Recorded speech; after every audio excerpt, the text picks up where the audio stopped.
আমার হাতে কার চিঠি বলো তো, কার আবার সাম্রাজ্য হলো আমার বান্ধবীর একমাত্র ছেলে। সে অনেক ভালোবাসার সাথে আমাদেরকে ইনভাইট করেছিল তার অন্নপ্রাশনে যাওয়ার জন্য।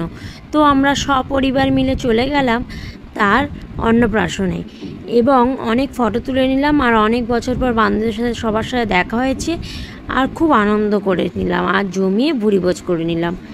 জানো বন্ধুরা, আমরা এইসব বন্ধুবান্ধবগুলো আমার ক্লোজ ছিল না বলে তাই এদেরকে আমার কোনো অনুষ্ঠানে কখনো ইনভাইট করিনি। আর এরা দেখো কত ভালোভাবে আমাকে ইনভাইট করলো আর আদর ভালোবাসার সাথে ডেকেছে।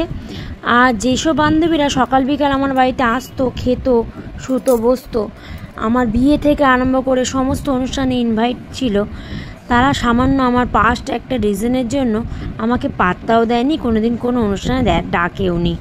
কিন্তু পাস দেখো সবারই আছে, কারোর ঘাটে কারোর ঘাটে না, কেউ লুকিয়ে রাখে, কেউ সমস্ত প্রকাশ করে দেয়। আসলে এরা না খুব ধান্দাবাজ, এরা খুব স্বার্থপর। কারণ এরা যতদিন আমার টাকা ছিল ততদিন আমার সাথে খুব ভালোভাবে মিশেছিল, আর এখন আমার টাকা নেই বলে বন্ধুত্ব বিচ্ছেদ করে দিয়েছি।